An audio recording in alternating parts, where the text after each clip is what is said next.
সমস্ত সমস্যার সমাধান হয়ে যাবে সংবিধানে থাকলে। একটা বইয়ের মধ্যে কতগুলো ভালো ভালো কথা লিখে রাখবো আর সবাই ভালো হয়ে যাবে। সংবিধান কোনো ম্যাজিক না, আপনার মধ্যে লিখে দিলেন আর সব ভালো হয়ে গেল। 25 লাখ টাকা খাবারের বিল বানিয়েছে, 83 কোটি টাকা।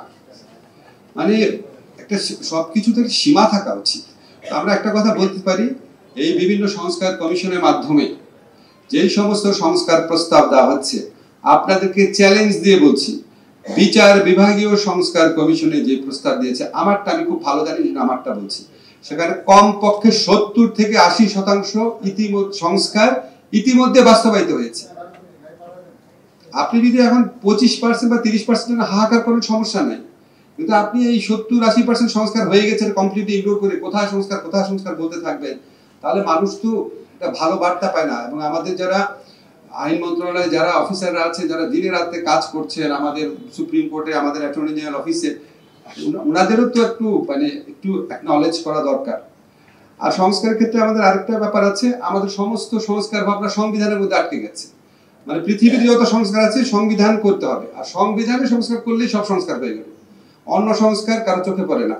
আমি আপনাদের একটা এক্সাম্পল দিই।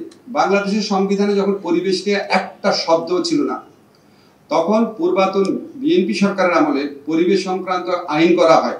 দুইটা খুবই ইম্পর্টেন্ট বিধান ছিল সেখানে। একটা হচ্ছে 4 স্ট্রোক ইঞ্জিন নিষিদ্ধ করা হয়, ক্যাটালিটিক কনভার্টার লাগানো বাধ্যতামূলক করা হয়, পলিথিন ব্যাগ একটা নির্দিষ্ট থিকনেস পর্যন্ত পলিথিন ব্যাগ নিষিদ্ধ করা হয়। এবং সেই সময় আমি বিভিন্ন রিপোর্টে পড়তাম যে ঢাকায় বায়ুর মান কত বেড়ে গিয়েছিল।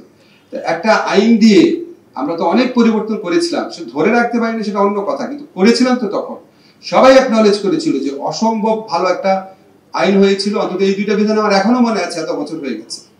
তো তারপর তো আমরা পরিবেশ সংবিধান ঢুকানোর পর কি পরিবেশ ভালো হয়েছে? তা আমরা কেন সবাই ধরে নেই, মানে পুরা মনে হয় একদল মানুষ পাগল হয়ে গেছে, মানে সমস্ত সংস্কার শুধু সংবিধান করলেই হবে, অন্য সংস্কার কোনো কিছু ইম্পর্টেন্ট না। তো আমাদের এই দেখার মানসিকতা একটু পরিবর্তন প্রয়োজন আছে। আর এটা হচ্ছে আমরা কেউ ধরে নেই যে সংবিধানে, আমি এটা বারবার বলি, সংবিধানে থাকলে সমস্ত সমস্যার সমাধান শেষ, সমস্ত সমস্যার সমাধান হয়ে যাবে সংবিধানে থাকলে।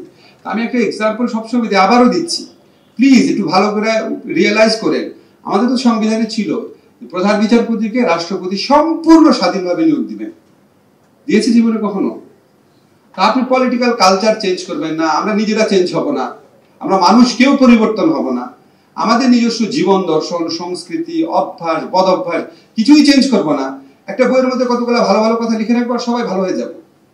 মানে অদ্ভুত এই ভাবনাগুলো পরিবর্তন করা দরকার আছে, রিয়ালাইজ করা দরকার আছে যে এটা কোনো সংবিধান কোনো ম্যাজিক না, আপনার মধ্যে লিখে দিলেন আর সব ভালো হয়ে গেল। তাহলে তো পৃথিবীতে আফ্রিকান দেশগুলোতে ইউরোপের চেয়ে বেটার গভর্নেন্স থাকতো। আপনি ইনভেস্টিগেট করে দেখেন, আফ্রিকান অনেক দেশের সংবিধান আছে ইউরোপের সংবিধানের চেয়ে অনেক ভালো। রাশিয়ার সংবিধানই তো আপনার ইউরোপের অনেক সংবিধানের চেয়ে ভালো, ওয়েস্টার্ন ইউরোপের। সমস্যা সমাধান হয়ে গেছে।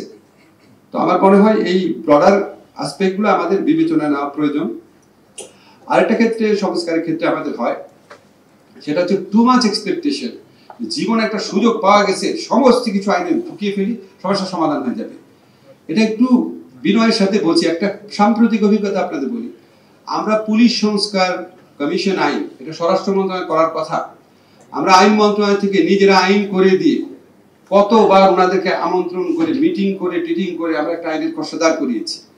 সেখানে একটা প্রস্তাব আছে যে সংস্কার যে পুলিশ যে কমিশন আছে, ওনার 3 জন আইজিপির নাম প্রপোজ করবেন, এখান থেকে সরকার একজনকে করবেন। ঠিক আছে, ওনারা 3 জন প্রপোজ করবেন, তার থেকে সরকার একজনকে আইজিপি বানাবেন।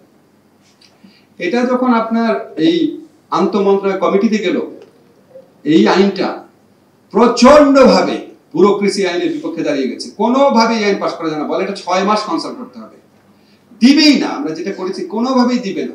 কত রকম পদ্ধতি দিয়ে এটা সম্ভব করার চেষ্টা করছি, সেটা আপনাদের এখন বলতে পারবো না, কোনো এক সময় বলবো। এটা নিয়েই আমরা পারি না, এটাই সেল করতে, এটাই ব্যুরোক্রেসিকে একসেপ্ট করাতে পারি না। তার মধ্যে আমাদের একটা প্রতিষ্ঠান থেকে বিরাট এই আইনের মধ্যে কি কি ভুল আছে, সেই ভুলের মধ্যে একটা জায়গায় বলেছে কেন 3 জনকে দিবে, একজনকে দিবে, একজনকেই সরকারকে বানাইতে হবে। আরে ভাই, 3 জনকে দিয়েই তো করতে পারি না। তো আমাদের এক্সপেকটেশন ম্যানেজমেন্ট শিখতে হবে যে আমরা ঠিক আছে, আমরা চাবো অনেক, তারপর যখন যতটা হবে অ্যাপ্রিশিয়েট করেন, তারপরে বলেন ঠিক আছে নেক্সট ফেজে আমার এটুকু দরকার। রাতারাতি করে ফেললে তো সব হবে না।